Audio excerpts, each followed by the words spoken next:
The educator Dr. Maria Montessori once said, "The child developing harmoniously and the adult improving himself at his side make a very exciting and attractive picture."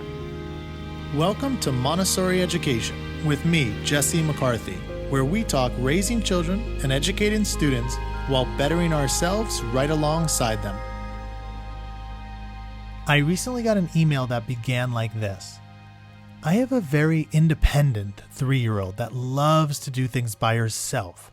And don't get me wrong, it's great, but the mom then shared a few of the strong-willed things her daughter does, like refusing to wear a jacket outside despite the cold weather, or continuing to touch things she's been told not to touch a bunch of times, like the stove.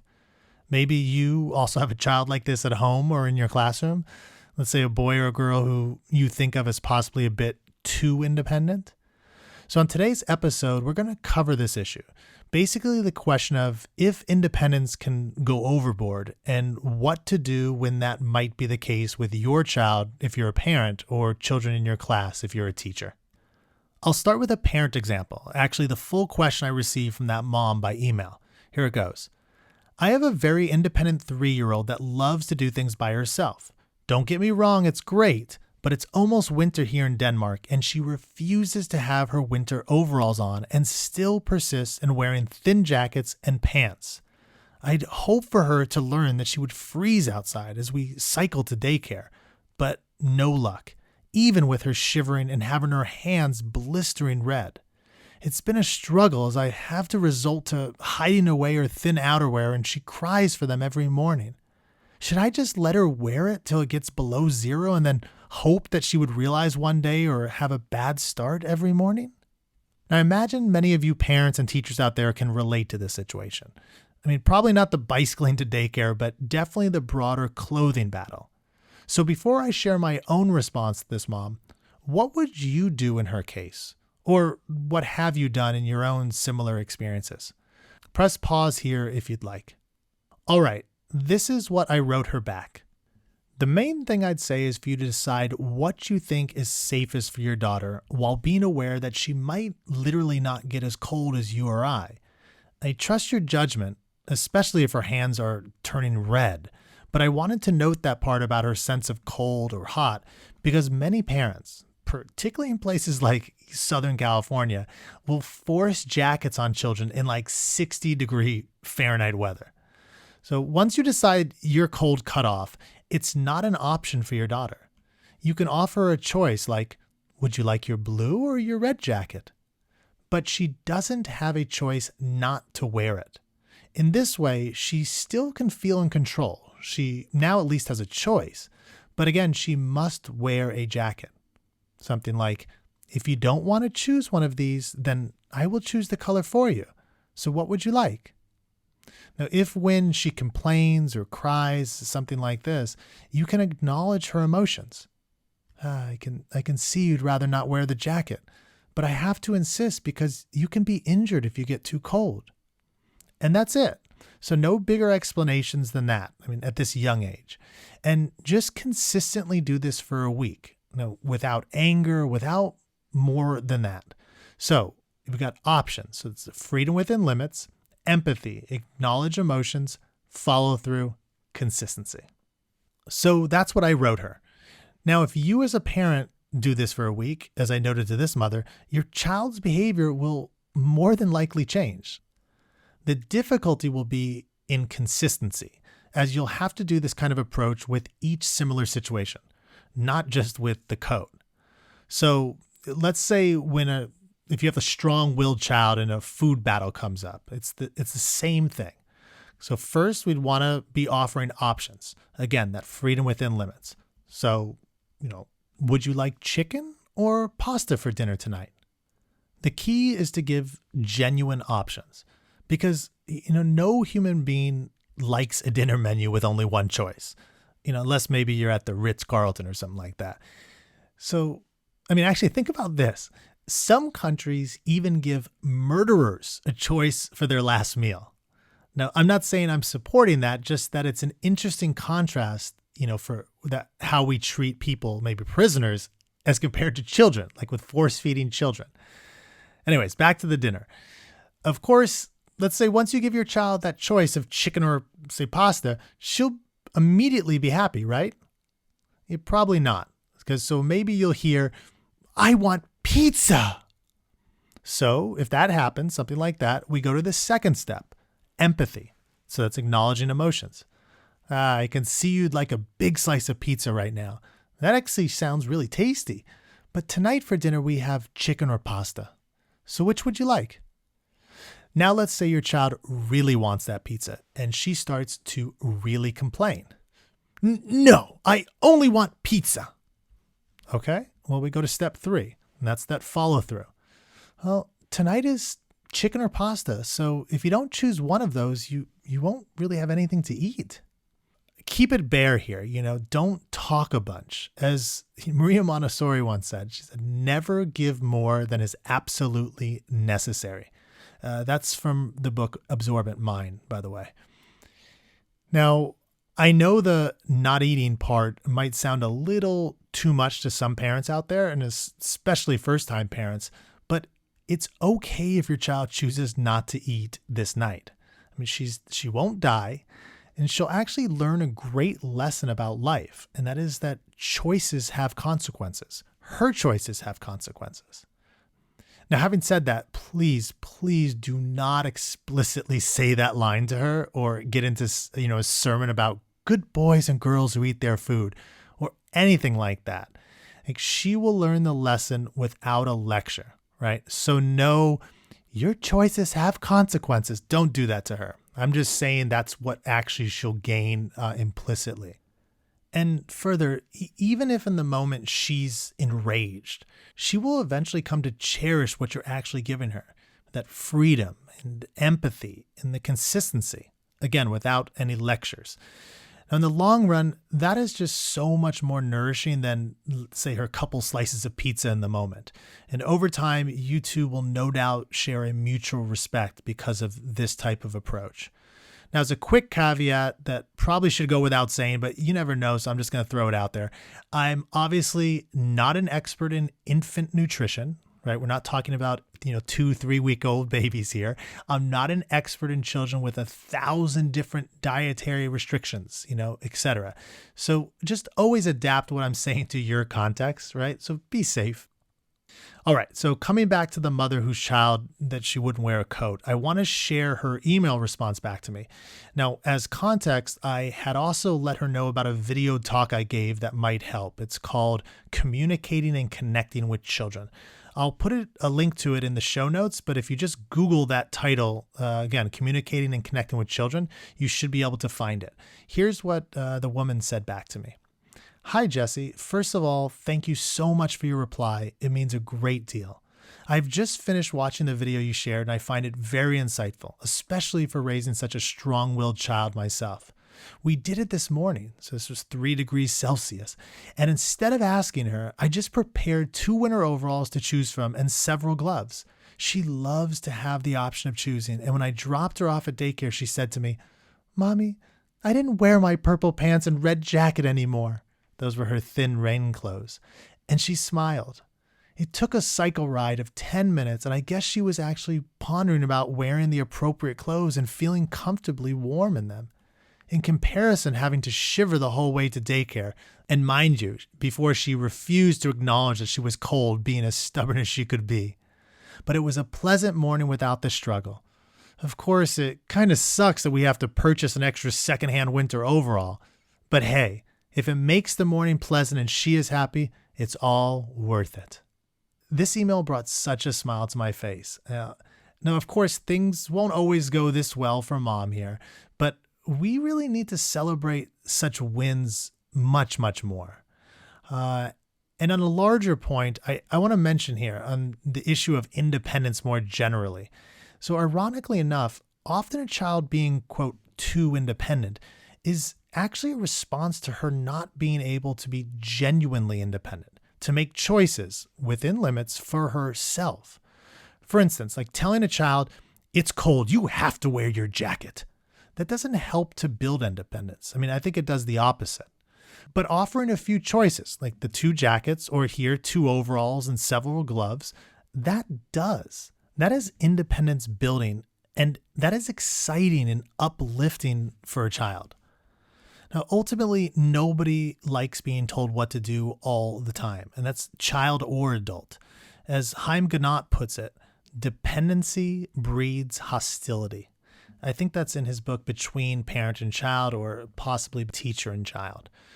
Okay, on to another real world situation. So we got a child who doesn't want to put away his work at school. Does that sound familiar to anybody out there? So I'll be talking about this 5-year-old boy. He's going to be in a Montessori classroom, but hopefully you can adapt everything to your own context. So age and whatever environment the children are in. Okay, so it's 5 minutes until lunchtime in this classroom, and all the children, so these are 3 to 6-year-olds, let's say 24 of them, they're all putting away their work, except for Sebastian. This is strong-willed Sebastian. He still has out the stamp game. Now, for those of you who don't know Montessori, this is an activity children use to learn math. So it's got a bunch of colored pieces for work with addition, subtraction, multiplication, division, all of it. And it's usually starting at around age 5. So anyway, Sebastian is not putting this stamp game away. In fact, he's working with it as if, he's kind of oblivious about his peers around him that are actually cleaning up for lunch. Now, in one way, this is actually kind of awesome. I mean, if you think about it, how many traditional school parents would die for their child to be this engaged in, academics? I mean, so much so that he'd rather do math problems than even eat. Like that is really awesome. But most of us also know what happens to children when they don't eat. I mean, hell, we know what happens to some of us adults when we don't eat. Like it can get a little frustrated. It's not pretty. Anyway, it's important that Sebastian actually eat. And even more important than that, we need to help Sebastian work past, his immediate desire to continue working despite it being time to clean up. I'd say we need to aim to overcome his emotion in the moment with his more long-range reasoning mind, which eventually he'll recognize that he can put his work aside for the hour lunch and come right back to it afterward, right? Okay, so what do we do to accomplish this? Again, all the other children are getting prepared for lunch, but strong-willed Sebastian here is still just sitting at a table working away. So since this is something that might come up, with your class or something similar at home, maybe take a moment to think of what you would do. So you can pause again if you'd like. Here's what we can do to aid Sebastian to genuine independence, which includes knowing when it's time to clean up. So the principles are the same as I shared before. We're going to offer choice. This is that freedom within limits, and empathy. And then we're going to follow through. So maybe here we start with a little empathy. So walk over to Sebastian and say, "Hey, Sebastian." Now wait until you have his attention. "Hey, Sebastian, I can see you're really focused and enjoying yourself with the stamp game." So maybe he'll nod a yes here or something. "We have to clean up now, though, as it's lunchtime." No, he's probably not going to be happy about this. So maybe a little more empathy. I bet you'd like to just stay here and keep working on this, huh? He'll probably nod and be like, "Yeah." But you got to add a little bit more. Again, we have to go to lunch, though. However, we can leave a do not touch sign by your work if you like, and you can come right back to it after lunch. Now, if this were just Sebastian, that would be all you need. But again, this is strong-willed Sebastian, and he's not going to give in that easily. "No, I'm going to keep working." So what now? "Sebastian, I can see you want to keep at it. You want to keep working." There's that empathy again. And just a quick note here, you got to mean it. I mean, get in his shoes. It is not fun to have to stop working when you're into it. I mean, whether you're in a Montessori classroom or you're an adult. Okay, so now the choices we're going to give him. "But Sebastian, we need to clean up. Here are 2 options. You can put this sign here by your work and then go get ready for lunch, or I can put the sign here and then you can go get ready for lunch. Which would you like?" Now note the freedom within limits here. He still does have freedom. He has two choices, but he does not have the option to continue. That is the limit.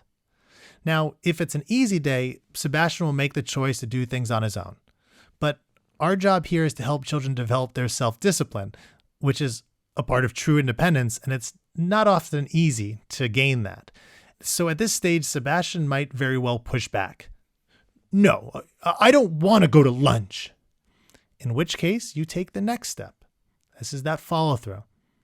Okay, Sebastian, I'll put the sign by your work for you. Now let's get ready for lunch. Now this might, encompass holding his hand now and walking over together to wash hands. Now, of course, this all is easier said than done, as Sebastian at this point probably won't be too happy. And if he's really, quote, stubborn, he might start crying, maybe even lying on the floor. Now, this is kind of like a tantrum potentially, right? Now, by 5 years old in Montessori, with a child who's capable of working with the stamp game alone, I'd say this would be pretty rare, but if it happens, it would be completely okay. So don't judge the child and don't judge yourself either. So sometimes children need to just get it out. Sometimes we need to just get it out, So you can tell him if he does kind of flip out in some way. I can see you're really sad and obviously you'd like to really continue working. Sometimes I feel the same way. But when you're ready for lunch, you can walk over and wash your hands and join us at the lunch tables. Or whatever your setup is in the classroom. Again, make all this genuine, so not judgmental. And then that's it. I'm telling you, if you do this kind of thing for a week or two straight, and I know many of you out there already know this, but we're talking just the empathy, the choices, the freedom within limits, and the follow-through, you will rarely have these issues again, whether with Sebastian or if you do this with other children, same thing. And he's going to just gain more self-control, more genuine independence, and everybody's going to be happier as a result. Okay, and then just a few quick notes here, but they're important ones. First, I did not get into explanations with Sebastian, if you noticed. Like, for example, I didn't give a bunch of reasons for why he had to come to lunch. Now, if this were an older child, maybe 6 or in elementary, I might start adding a why, something like, I'm not sure if you've ever noticed this, Sebastian, but we can get frustrated when we don't have food in our stomachs. Have you ever noticed that? I'll tell you, sometimes my wife at home, when she doesn't eat the whole day, oh boy, she gets hangry. Do you know what hangry means? Like, kids love this kind of honest discussion. But at 5 or below, I'm talking generally speaking, right? Reasoned explanations about limits are usually very unhelpful. I don't have time to get into why this is. Funny enough, I don't have time to give an explanation. But if you're interested, feel free to write in about it. Okay, second important note. A child's focus, such as Sebastian's with the stamp game, is so precious in Montessori. It's almost sacred. It is a good thing that he wanted to keep working. Like in this case, the child is not trying to cause trouble or push our boundaries. He just wants to keep working. Again, that is an amazing thing. Now, I'm noting this because there are times when it's appropriate to have a child continue working. Let's say through a planned group gathering. That is a total judgment call on your end. In the case of Sebastian here and similar situations, I'm assuming we need the child to learn boundaries, like for his own development and maybe for some very practical needs as, a teacher or a parent, whether it's, lunchtime at school, we all need to eat, or say you're a mom or dad and it's time to leave the house in the morning, things like this. And probably the broadest point is related to self-control. For genuine independence, it includes the ability both to focus and, when needed, to also break focus without flipping out. All right, so we've dealt briefly with a 5-year-old boy who won't get ready for lunch, a 3-year-old girl who refuses to put on her jacket, and a food battle at dinner. Now, clearly there are many, many, many more examples of this kind, probably infinitely more. So if you have one that you want to share, send it in or write a comment, wherever you're listening. And as always, if you have some pushback on what I've said here, you're like, no, that's wrong. Send that in or leave a comment as well. That's it. Adios for now.